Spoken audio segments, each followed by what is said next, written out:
Channel में। तो दोस्तों आज हम लोग ब्लू स्क्रीन से रिलेटेड जो प्रॉब्लम आती है उसको सॉल्व करना सीखेंगे। बस ये सेटिंग कर लेना है दोस्तों और फिर आपको ये प्रॉब्लम कभी नहीं आएगा। इस प्रॉब्लम के आने के 3-4 मुख्य रीज़न होते हैं, इंपॉर्टेंट रीज़न होते हैं, बट बेसिकली अगर हम लोग ये सेटिंग कर लेंगे तो हम लोगों को आगे प्रॉब्लम नहीं आएगा। तो चलिए अभी सबसे पहले देख लेते हैं कि क्या हम लोगों को करना है, क्या कुछ करना है इसमें हम लोगों को। तो देखिए जैसा कि आप देख रहे हैं ये ब्लू स्क्रीन आ गया हमारे लैपटॉप में। मैं लाइव करके दिखा रहा हूँ आपको ये प्रॉब्लम कैसे सॉल्व होगा। तो मैंने एक बूटेबल पेन ड्राइव लिया जिसमें विंडोज़ था और उसको मैंने लैपटॉप में लगा दिया और मैं यहाँ से बुलाऊँगा इसको, फिर से विंडो इंस्टॉलेशन करूँगा, ये प्रॉब्लम ठीक हो जाएगा। लेकिन दोस्तों ये कुछ केसेस में होगा, कुछ केसेस में रैम का प्रॉब्लम होता है, कुछ केसेस में आपके हार्डवेयर चेंजेस का प्रॉब्लम आ जाता है, हार्डवेयर चेंजेस की वजह से ऐसा प्रॉब्लम आ जाता है। तो 3-4 रीज़न होते हैं, लेकिन आप अगर ये विंडोज़ इंस्टॉलेशन सीख लेते हैं तो जब भी ऐसा प्रॉब्लम आएगा तो आप इसको सॉल्व कर सकते हैं। तो देखिए F12 की मदद से डेल का लैपटॉप है, मैं विंडोज़ बूट करा रहा हूँ, मैं पेन ड्राइव से बूट करा रहा हूँ लैपटॉप को और विंडोज़ इंस्टॉल कर रहा हूँ। यहाँ पे आप विंडोज़ इंस्टॉल करना भी सीख जाइएगा। तो देखिए यहाँ पे ऑप्शन आ गया है कि कौन सा पार्ट से हम लोग इसको बूट कराएंगे। तो यहाँ पे देखिए बहुत सारा ऑप्शन था, तो मैंने ये वाला ऑप्शन सेलेक्ट कर लिया है। अब मैं पेन ड्राइव से बूट करा रहा हूँ तो पेन ड्राइव का ऑप्शन मैंने चूज़ कर लिया है।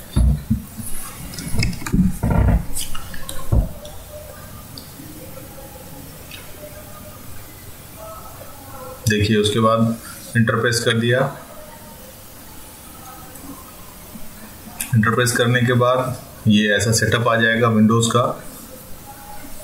इसमें आपको बस ओके करना है।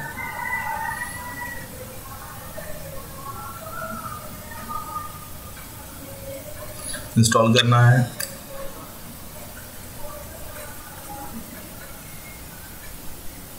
इंस्टॉल करने के बाद सेटअप स्टार्ट होगा। हम लोग इसकी सेटिंग को आगे देखेंगे कैसे कैसे क्या करना। बहुत ध्यान से देखिएगा।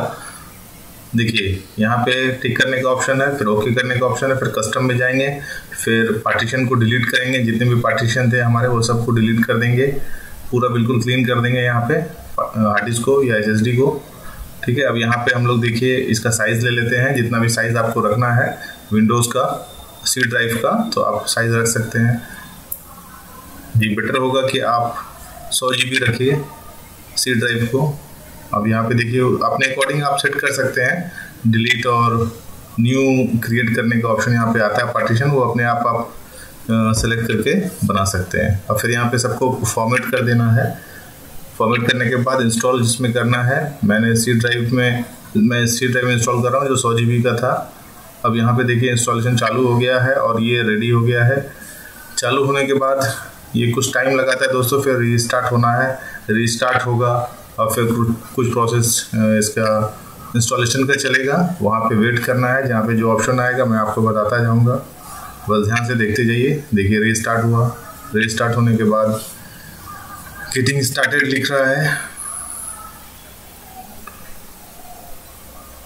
अब देखिए ये 2-3 बार बूट होगा, बंद होगा, इसमें चिंता करने की कोई बात नहीं है, ये अपना प्रोसेस कर रहा होता है सेटअप। अब देखिए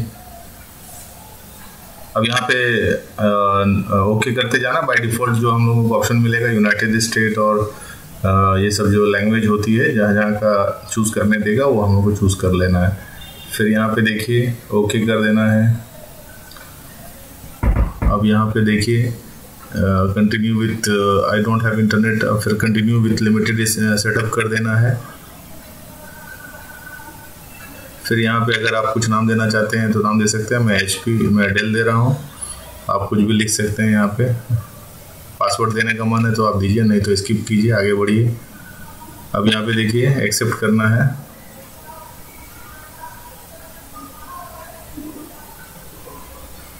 अब देखिए यहाँ पे इसको भी एक्सेप्ट कर लीजिए या नॉट नाउ भी कर सकते हैं, कोई प्रॉब्लम नहीं है।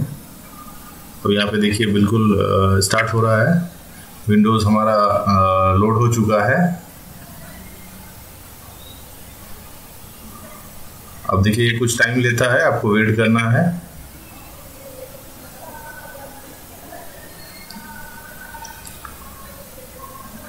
ये इतने स्टेप्स करने के बाद विंडो आपका इंस्टॉल हो गया है। बस अब ये जैसे ही ओपन हो जाएगा समझिए कि विंडोज़ आपका आपके हार्ड डिस्क या आपके एसएसडी में लोड हो चुका है जी। अब देखिए ऑलमोस्ट देयर, मतलब कि लगभग हो चुका है। अब देखिए आ गया स्क्रीन हमारे पास, डेस्कटॉप आ गया। डेस्कटॉप का कर सकते हैं, नॉट नो भी करते हैं। अब देखिए यहाँ पे पर्सनलाइज करके जी, अब थीम्स में जा करके डेस्कटॉप आइकॉन को चूज कर सकते हैं, जैसा कि मैं कर रहा हूँ। अब डेस्कटॉप आइकॉन में जा करके आप my PC, my network, control panel, ये सबको आप डेस्कटॉप स्क्रीन पे ला सकते हैं और आपका सिस्टम रेडी हो गया यूज़ करने के लिए जी। इस तरह आप प्रॉब्लम को सॉल्व कर सकते हैं। विंडो इंस्टॉल सीख लिया, प्रॉब्लम सॉल्विंग आपने सीख लिया। दोस्तों अगर पसंद आया हो लाइक और सब्सक्राइब ज़रूर कीजिएगा। Thank you very much.